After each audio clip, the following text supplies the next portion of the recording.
The following program is a PBS Wisconsin original production. You're watching Here and Now 2024 election coverage. Oh, it really is good to be back in Wisconsin. The now official Democratic nominee for president, Kamala Harris, returns to the Badger State with a big rally in Eau Claire just 2 weeks after her last visit. This time with her vice presidential pick, Tim Walz, in tow. The Trump campaign closely trails Harris in the polls and to events in Wisconsin, with J.D. Vance holding a much smaller campaign stop just a few miles down the road. I'm Frederica Freiberg. Tonight on Here and Now, Merv Seymour reports on the presidential campaign stumping again in Wisconsin. And Charles Franklin gives us the latest on how the candidates match up in his latest poll. Then a preview of the Republican primary in Green Bay's congressional district and Milwaukee County's continued funding struggle. It's Here and Now for August 9. Funding for Here and Now is provided by the Focus Fund for Journalism and Friends of PBS Wisconsin.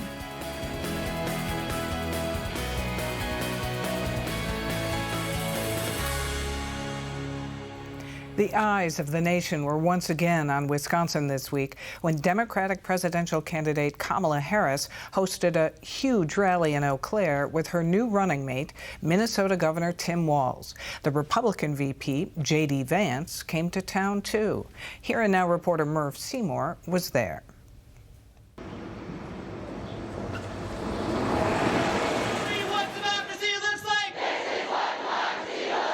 The push for key votes in key swing states in the 2024 presidential election has made its way to rural parts of western Wisconsin.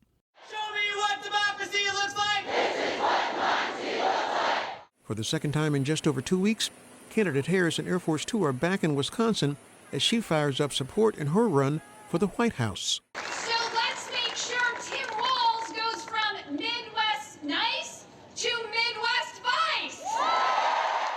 In front of her biggest crowd ever in Wisconsin, an estimated 12,000 people packed the fairgrounds of the Eau Claire Event District in the area known as High Country. I think we had most of western Wisconsin here and half of Minnesota. Then you have my good friend and our next door neighbor, Minnesota Governor Tim Walz. With top Wisconsin Democrats paving the way. Hello, everybody. We love you. And a mini concert from hometown Grammy-winning singer Bon Iver. This time, candidate Harris has come to introduce her newly announced running mate to rural Wisconsinites, with hopes that they and other Midwesterners like what vice presidential candidate and Minnesota Governor Tim Walz brings to the ticket as a former military man, teacher, and high school football coach. I don't need you telling me about our health care. I don't need you telling us who we love. And I sure the hell don't need you telling us what books we're going to read. The path to the White House runs right through this state. And with your help, we will win in November. We are going to win. Getting inside High Country to see this Democratic duo hasn't been easy. Some walked for miles and waited in traffic for hours to be a part of the growing momentum of the Harris campaign. And what do you like about Walz as a candidate for vice president? He's just one of us. He's a good old upper Midwest boy.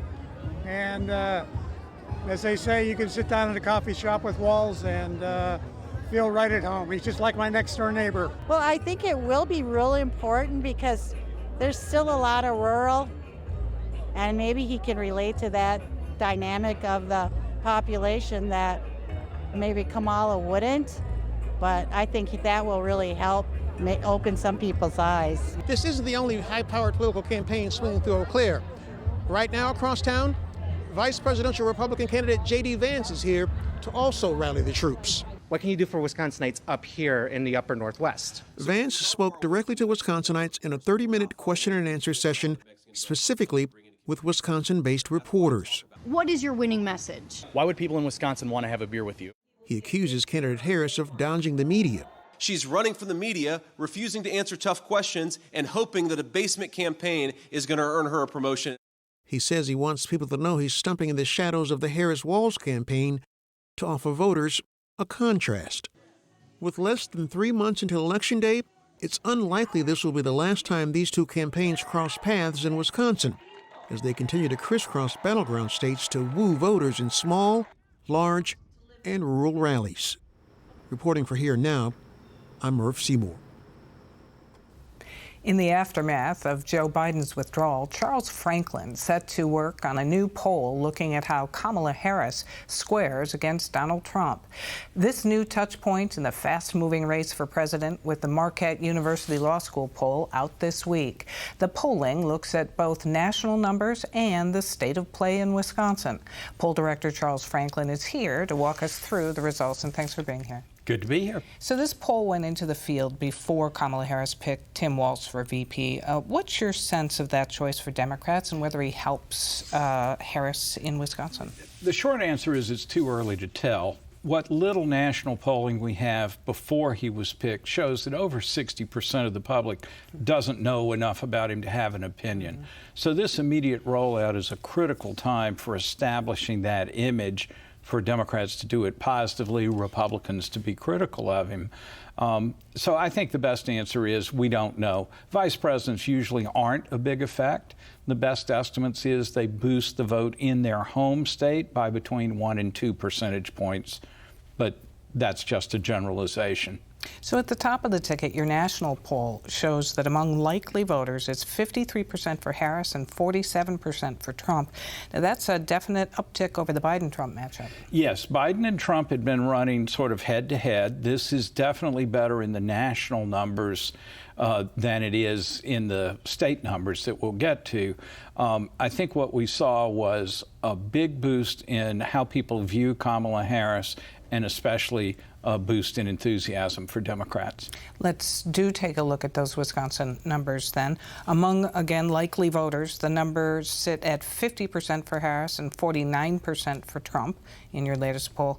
So much has changed in this race with Joe Biden bowing out, but it's still running about even. Yeah, here in the state, as opposed to the national numbers, we were virtually tied in June before the debate. We're virtually tied now after the debate and the replacement with Harris.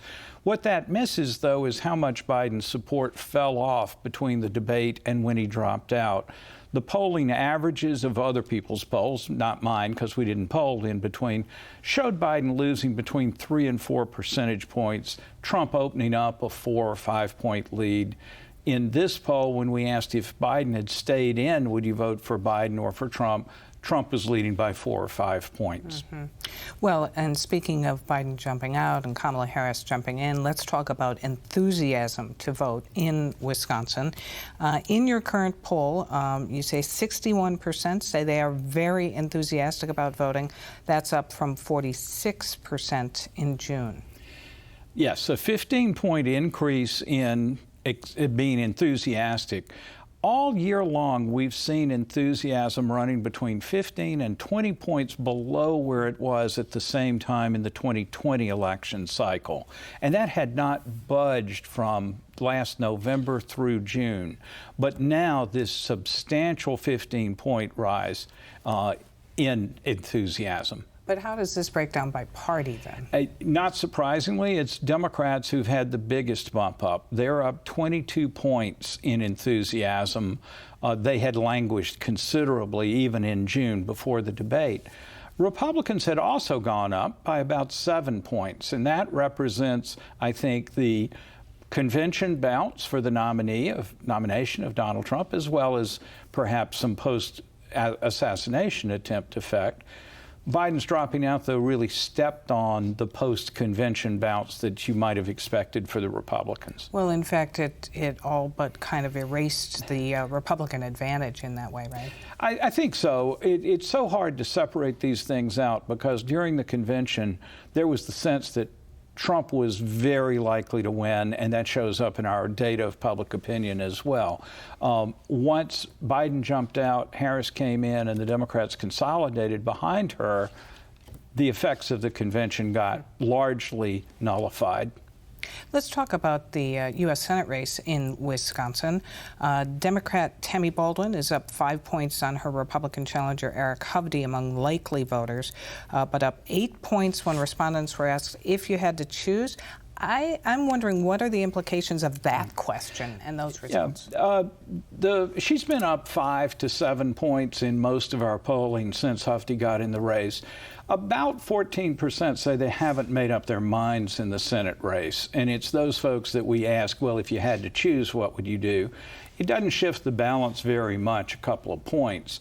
But it does show that still voters are making up their minds about these two Senate candidates, and especially Hovde, who's considerably less well known than Baldwin. As to issues in the race, the most important issues to Wisconsin voters are these: the economy, 1, abortion, 2, immigration, 3. Now, Wisconsin voters place the issue of abortion at higher importance than nationally. Does that surprise you? Yes, it's an interesting thing. Partly that may be because of what happened after the Dobbs decision overturned Roe versus Wade, and we went back to our 1800s law for a while, and then court cases about that. What we've seen in Wisconsin all along is that Democrats have ranked abortion number 1, but independents, including now, put it fairly low down on their priority list, as do Republicans. This is a little bit of a shift, raising that. Immigration has also been falling a little bit over time, now just barely into 3rd place behind abortion. But there does seem to be a gap between Wisconsin opinion on this and national opinion. All right, Charles Franklin, thank you so much for being here. Thank you. The 8th Congressional District in Wisconsin is gearing up for a special election following Mike Gallagher's departure. As Aditi Debnath reports, 3 Republicans are vying for the primary nomination in August to face the sole Democratic candidate in November's general election. We've got a lot of great people here in Northeast Wisconsin, great Republicans running. And Roger Roth served 12 years in the state legislature, including as Senate president, until stepping aside in 2023. I think it's important that we have someone from Northeast Wisconsin, blue collar, worked with their hands, understands how decisions out there, how they impact families here in Northeast Wisconsin. State Senator Andre Jacques served 14 years in the state legislature and currently represents part of Northeast Wisconsin in the state Senate. He's running on his record of bipartisan cooperation. Everybody's going to tell you what you want to hear at election time. I'm the guy that means it. Jacques, who now lives just outside his Senate district due to redistricting, emphasizes his experience tackling issues like government spending. I bear the scars of having, spoken my conscience and fought for my constituents. Both Jacques and Roth bring to the table years of experience in the state legislature. Tony Weed, a political outsider and former business owner, sees his lack of political experience as an asset. Tony Weed did not respond to multiple requests for an interview. However, in an audio interview with Wisconsin Public Radio, he said this. I have that real-world experience of actually operating things and growing and building businesses, and I can actually go and make a difference. The 3 Republicans share common ground on issues like inflation. Federal government has to stop spending money. We need to really look at the baseline expenditure line item and basically get into zero-based budgeting. And border security. Really, the first thing is we have to have a vetting and an orderly process for anybody that's looking to come into the country. We need to build the border wall. Each candidate has their unique selling points. Weed touts his endorsement from former President Donald Trump. I'm very proud. The only candidate endorsed by President Trump in this race. This is an honor of a lifetime. Senator Jacques highlights his endorsements from law enforcement and pro-life organizations as his conservative credentials. What I'm most proud of is really, from the taxpayer's perspective, eliminating any number of subsidies for elective abortion. I've done that systematically at the state level. There are actually far more that exist at the federal level. Roth, endorsed by former Governor Scott Walker, wants to make it mandatory for public employees to work in person. It's time we brought civil service reform to Washington. I will take that issue that I worked on and was able to get through with Governor Scott Walker, who's endorsing me in this race. I'll be able to go and make strong advances on that issue on day one. Despite Trump's endorsement of Weed, both Roth and Jacques remain confident in their campaigns. Every candidate's going to have their endorsements. I don't know how much weight that in particular has. Trump made a decision. He was given some bad information, but at the end of the day, he supports winners. We're going to win this election. The primary election is set for August 13th. Reporting from Appleton, I'm Aditi Debnath for Here and Now. What a swing. Even with a new county sales tax increase that helped Milwaukee County see a budget surplus for the first time in decades in 2024, the county government is now staring down a nearly $20 million deficit by the end of the year. What is happening? We turn to Milwaukee County Supervisor Steve Taylor, who warns of tough times ahead. Thanks for being here. You're welcome. Glad to be here. So there was a surplus. Now you're grappling with projected deficits. What is happening? Well, it's a combination of things. We have a big deficit in the sheriff's budget in the overtime. That's over $7 million, and that number is not going to get smaller. We've not seen the projected sales tax revenue come in. I mean, people are not spending as much as we projected, so the sales tax projections, that revenue is lower. And then we're looking at the healthcare costs. Those are on the rise, and those are things that are difficult to control. With many departments that are running, positive, but there's just some areas in the county budget that are struggling big time right now. So I understand that the sales tax hike was supposed to generate $82 million in revenue since last July, and then there was another $7 million that came from the state by way of shared revenue. How much worse would it have been without that? Well, yeah, we wouldn't be able to start tackling the pension problems that we had based on, the scandal back in the early 2000s. So we would be in a worse position without the sales tax. But we still were always looking at major issues in the next 5 years. I mean, those numbers have gotten easier. They'll be easier to deal with or grapple with, but they're still going to be challenging days and years ahead. Well, what is the situation with the Sheriff's Department overtime? Why is that happening? Well, we just don't have enough deputies, and they're doing their mandated services, and it's coming at a cost at overtime. The state of Wisconsin ranks 50th out of 50th in law enforcement spending. So that's not, I think, a category the state should be proud of. So I think that's something that Milwaukee County and all counties and municipalities should be looking at. So you're looking to the state to give you more money to help with that Sheriff's Department deficit? Well, I think that's one conversation that needs to take place. I mean, I don't think the solution is pulling our sheriffs off the highways. I mean, we're mandated to have them in the courtrooms. We have to have them in the jails and the House of Correction. And so the solution is not just let's not work them. We have to.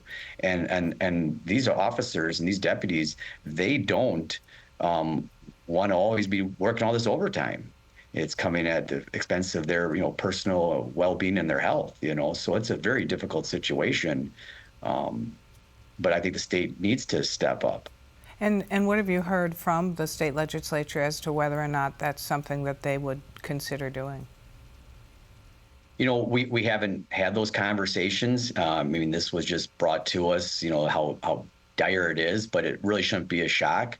It took a lot to get the sales tax and to do this whole shared revenue plan. And I don't think the county was treated fairly to begin with. I don't know why we had to tax our residents an additional 0.4% when we ship it. They should have been fixing the shared revenue in a different manner. We ship over $500 million more to the state every year. And when they decided to do this new formula, they're giving us $8 million and saying, go tax your residents another 80. I think we got really shafted by the state. So, we're the economic engine of the state. And, we are funding things in Superior and La Crosse and Oshkosh and Madison and Middleton and Sun Prairie. And yet, we have to tax our residents to just, cost to continue, basically. Are you being heard on that in Madison? I don't know if we're being heard or not, but I mean, I think they look at us at some in the state legislature look at us as like a giant sucking sound of money being just vacuumed out of the state coffers. That's how it's been for decades, that kind of mindset. And then they make, I think, poor decisions as well. Like, why should the taxpayers be on the hook for AmFam Field?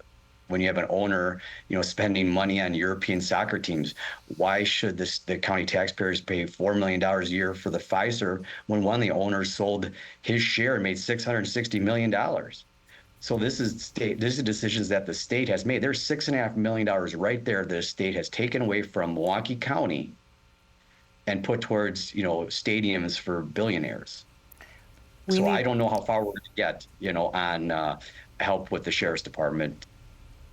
All right, we leave it there. Supervisor Steve Taylor, we'll be watching this as it develops. Thanks so much. You're very welcome. Thank you.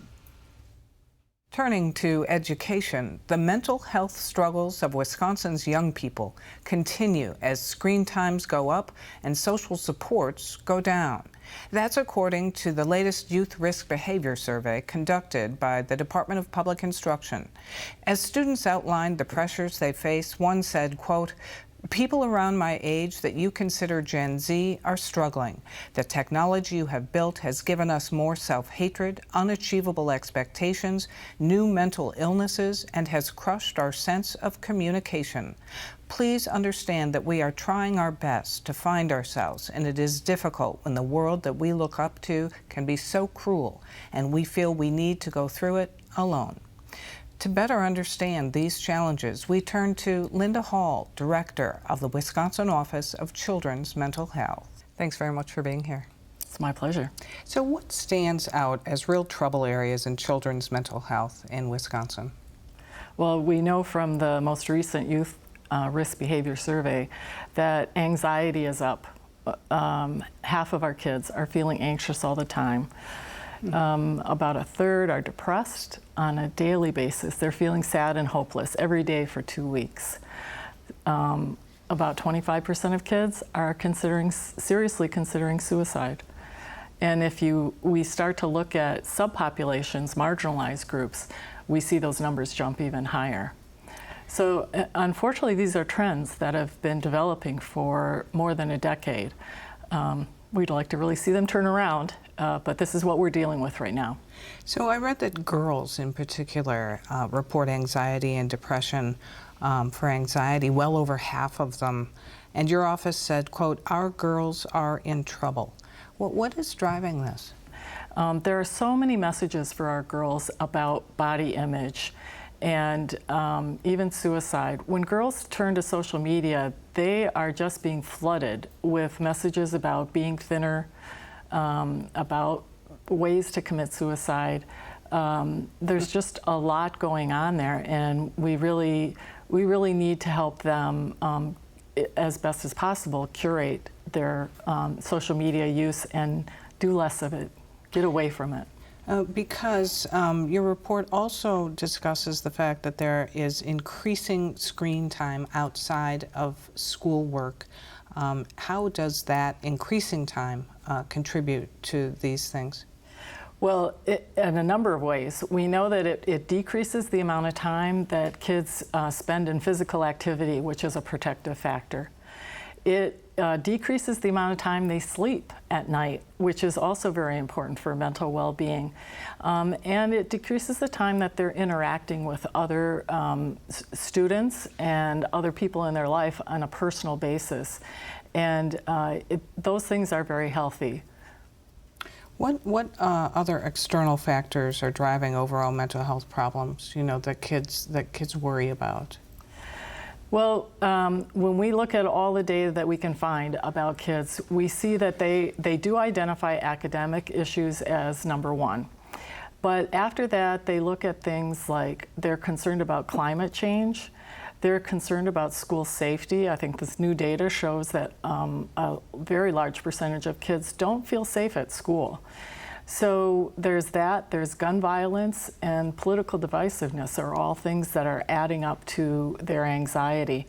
And a lot of that contributes to a lack of belonging. That's the other factor that we are looking at most of all is belonging, because we see that as being critical to how kids feel about themselves, whether they fit in at school, whether they show up at school, and then whether they succeed at academics, which we know all of those things are important for their adult lives and for their earning power and careers as adults. What can the state do to help with this? I think the number one thing is to increase sustainable funding for mental health supports at school. We know that we are in a shortage of professional mental health providers, but there are many things that we can do at school, and we can create positive climates where kids feel like they belong. And we know that investments that have been made in the past have made a difference, but we need to make more. And what can families do? You know, the number one thing probably for families around screen time is to create a family media plan. There are lots of tools for how to do that, but create a plan so that everybody in the family is being conscious of how much time they're spending on screens, and they're limiting it. Reduce your time online and increase your time hanging out with friends. All right, good advice. Linda Hall, thanks very much. Thank you. For more on this and other issues facing Wisconsin, visit our website at pbswisconsin.org and then click on the News tab. To see all of our election coverage, visit wisconsinvote.org. That's our program for tonight. I'm Frederica Freiberg. Have a good weekend.